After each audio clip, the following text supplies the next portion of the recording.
Hello, everyone, and welcome to another episode of the Bull Take Scouting Podcast. Today, we're joined by a special guest, 2024 NFL Draft prospect and former wide receiver at Southeast Missouri State University, Ryan. How you doing today, Ryan? Man, I'm great and blessed. How y'all doing? Doing great. Doing well. First question that we always like to ask everyone is, how old were you when you started playing football, and what really made you fall in love with the game?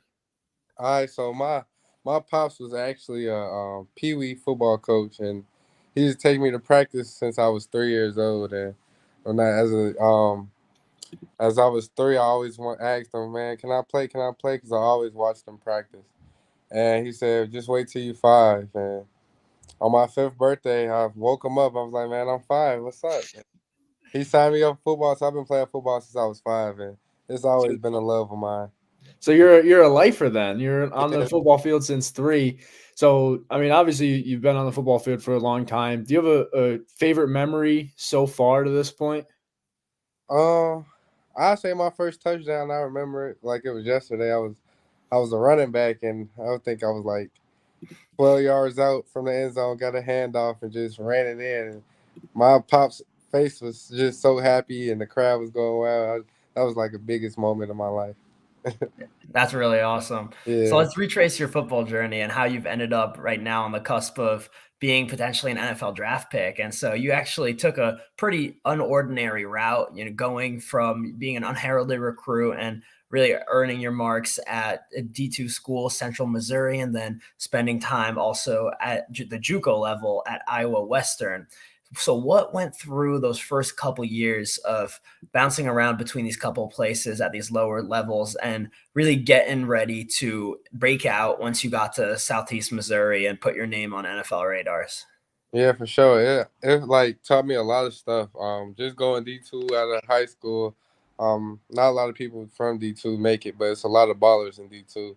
Mhm. But I always knew I was better than that, and wanted to take a shot on myself and go Division One. So I went junior college, and there I learned a lot about myself and like how I really want to take football serious and really plan out how I could get to where I'm at today. So honestly, I really stuck to the plan and kept my head down and grinded. Because JUCO, you definitely get lost in that system. It's a lot of players in there, a lot of players that really just don't care about school aspect and just there just to be there. But how I approached it was I need to really be on my stuff and stay focused to get to where I want to be. But my first day on at Iowa Western in JUCO, I tore my ACL, and that's really where I found out who I was as a person because that motivated me to just really grind and don't blame anything else. I control what I can control, and I healed in 4 months. I had surgery March 22nd, then got cleared August 10th, and I was ready for the season. Where we went to the national championship that season, and we lost, but it was definitely great experience. But since I tore my ACL and then I went D2. A lot of FBS schools passed up on me, so Mhm. SEMO was my only option. And like, I thank God that they came and grabbed me from JUCO because I wouldn't change my process.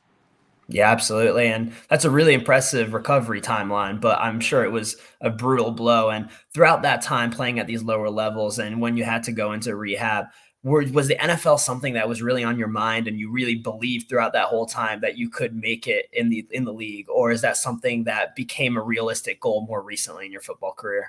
Now I always knew I wanted to go to the NFL since I was like 5. Mhm. So like going D2, I knew that was just a stepping stone. Going JUCO, I know that was just a stepping stone, and even going FCS was a stepping stone. So always knew I would make it. I just didn't know like how. Like I got to go through all these obstacles. So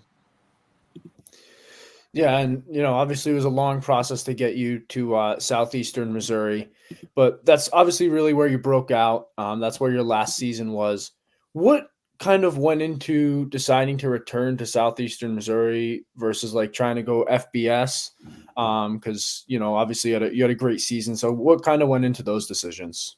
yeah, I definitely after the 2022 season, I had a lot of FBSs trying to come grab me, but my eyes was never on like going to another college. It was simply focused on the NFL. So after the 22 season, I had a chance to go to the NFL, but I think my draft stock was probably like sixth or seventh priority free agent, and I was happy with that. Like, so I'm like, man, I just need my shot.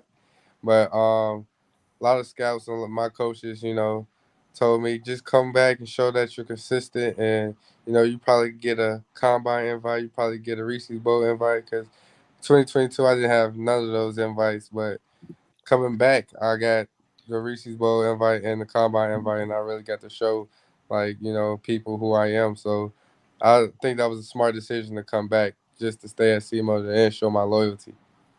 Yeah, we'll talk about the Reese's Bowl and the combine in a second, but can you just kind of give our listeners an insight about like what it's like to go back and forth with agents and scouts and kind of like how's that whole process work about how you hear about what your draft stock is and who's reliable to hear from and who's not? Because that's not really something we really get to hear a whole ton about. Yeah, for sure. It's definitely like tough to like know who to trust because your coaches want you to come back, agents want you to come out, scouts in between, they're cool with the agents. Some scouts is cool with the coaches. So it's definitely like you're getting pulled side like, limb to limb. But honestly, I really made the executive decision to just pray on it and then talk to my family about it. And really what made me comfortable, I knew like okay, if I go take my shot at the NFL, I could do something with it. But I know if I came back, I could definitely do something with that. So it was just like trusting the process. And, um, at the time, the agency I'm with wasn't recruiting. Well, we was talking, but that wasn't who I was going to go with if I was to go out in 2022. And honestly, like, they're the best agency. I'm with Washington right now, and staying at SEMO and really getting with them and connecting with them was probably like a smart decision. Yeah, definitely. And so let's just dive into your tape now. And do you want to give our viewers an explanation of what makes you an NFL draft prospect and what are your biggest strengths on the football field? Oh man, I'm just a baller, man. My hands is probably the best out there. Playmaker, tough. I like to block. I like to do the dirty work. But yeah, you can just show the tape, and I explain it as we go. Yeah, absolutely. And we're not good. We don't have any footage that we could bring up. I think there might be Uh, some copyright strikes for that, but we just wanted to talk a little bit about oh it. I yeah, totally agree with your hands being your biggest strong suit because you see a lot of throws that might be a little high, a little low, and you're able to really just extend from your frame and grab it and through contact across the middle of the field. So I think it's cool when we watch the tape and we identify a strong suit, and then that's the first one that a prospect lists. yeah, for sure. So obviously all, great players know that they have things to work on as well. So what are some things that you've been working on in the off season and working up towards the draft process that you want to improve with your game?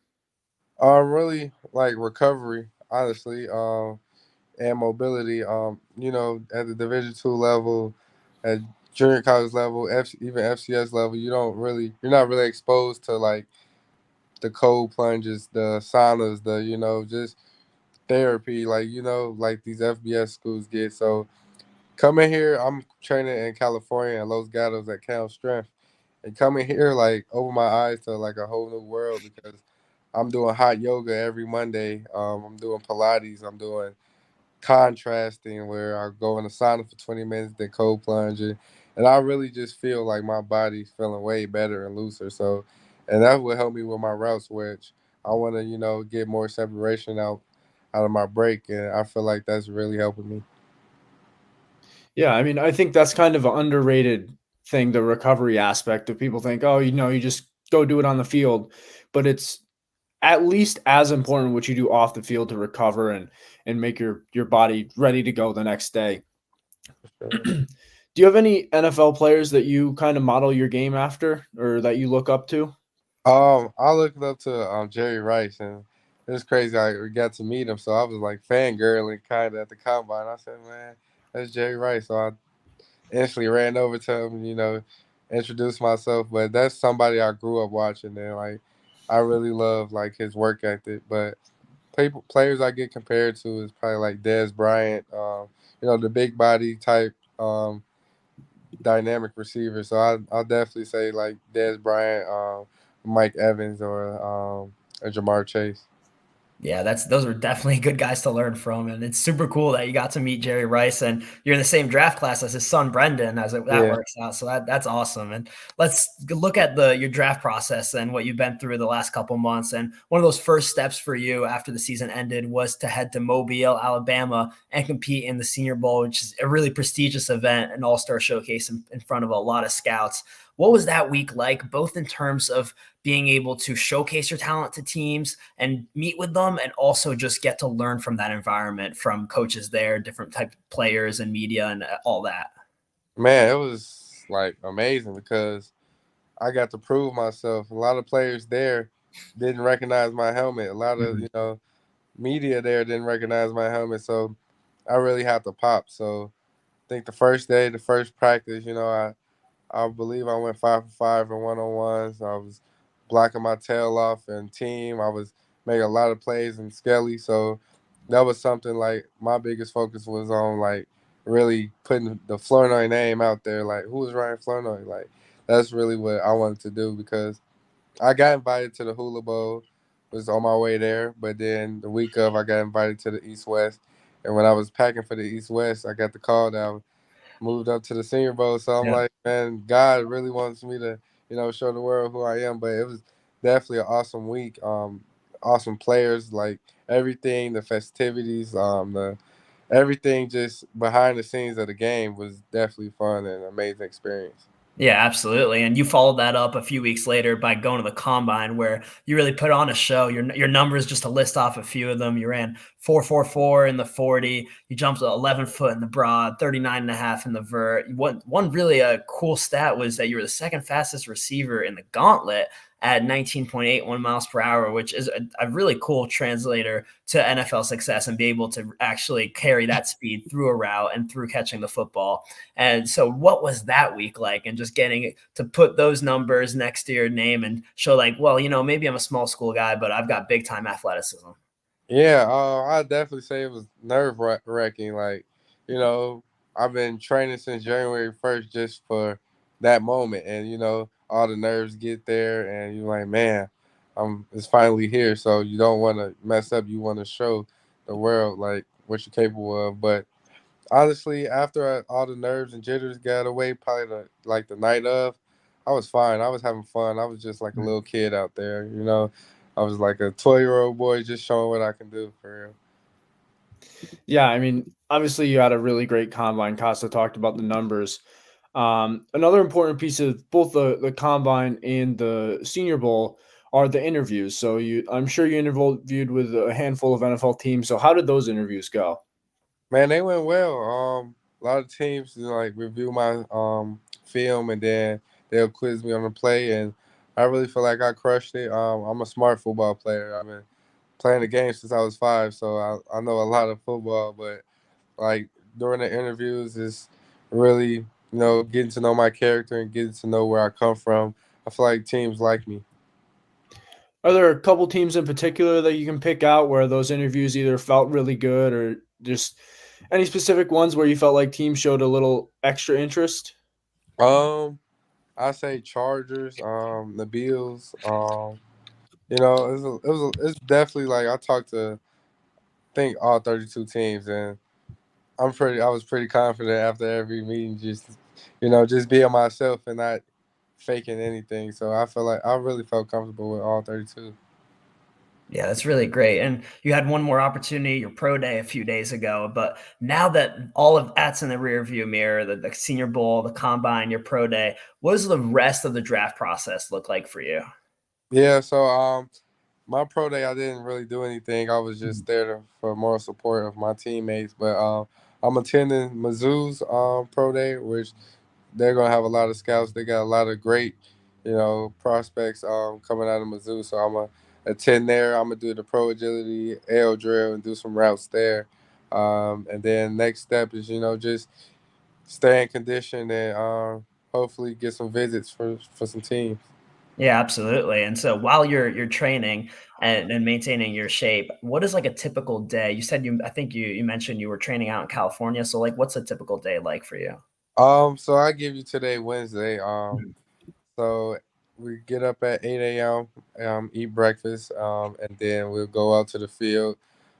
Where today was linear speed, so we was doing a lot of sprinting, running against lasers, and just really focusing on sprinting mechanics, and that was for about 2 hours. And then we have lunch at 12, and then we have a contrast where we are in a sauna for 20 minutes, then cold plunge for two, then go back in the sauna for 25 minutes, cold plunge for three, and then 30 minutes, and then cold plunge for four. So that's really like that really helps your brain and your stress, fight or flight, and really makes your body feel wonderful. So today was kind of like a recovery. Monday, Tuesday, Thursday, and Friday we'll lift at 2. But today it was just a recovery day. We have massages at 6, and then we have deep stretch and meditation. So there's a lot that goes into this, and very helpful. Yeah, I mean, it seems like it's a lot. It was what, about 2 hours of going between the sauna and the cold plunge. So it definitely takes a lot of just mental strength to be able to go through that every day. Yeah. Um, so kind of looking forwards a little bit, what does draft weekend like for you? Do you have any plans? Who you're gonna be with? Do you have an idea of that yet? My family's kind of planning it. As we go along with it. We might have like a draft party after the draft, 'cause honestly, I don't know where or when I'm gonna go. So probably that Sunday we'll have a draft party, and then I'm definitely just gonna spend it with family, just close friends and people that support me. Yeah, I mean, that sounds awesome. We have a couple questions that we always like to ask players as we wrap this up. Um, who are the best few players that you played against, throughout your collegiate career, whether that was FCS, JUCO, even Division two, or maybe one or two at the Senior Bowl that you saw as well? Let's at the DB level position or What any I position. mean, DB, kind of whatever. It's up to you. Yeah. I definitely say Will Lee. DB for Kansas State. He was pretty nice. Um, we played Iowa State in 22. Forgot the corner's name, number Is it two. TJ Tampa maybe? Yeah, that was Yeah, him. Yeah, he was pretty nice, pretty yeah, tall, lengthy. yeah. Um, yeah, that was probably the two I can remember. Yeah, I mean, TJ Tampa's a projected, day two pick, so definitely another NFL prospect there. And then the last question that we always like to wrap up with is the best piece of advice that you've ever received, whether that's from a family member, a coach, maybe a teammate, just kind of something that's resonated with you and helped you throughout your journey. Yeah. Really trusting God's will. What's for me is gonna be for me, and what's not is not. So rather I'm like, so if I just go 100% and go 100% every single time, and the result is the result. So just be at peace with God's will. Honestly, that was probably the biggest piece of advice I ever got. Yeah, I mean, that's definitely a really great thing to always keep in mind and to follow. Uh, Ryan, thanks for so much for coming on and doing this interview with us. We wish you luck with the rest of your draft process. We can't wait to see, what happens next. Yes. Anything else you want to say before we head off? Well, sorry, man. Just want to thank both of you guys for having me on the show. Yeah, thank you for coming on. Yes, sir. All right, thanks, Ryan, and thanks everyone for watching and listening. We'll be back with another episode soon. Okay.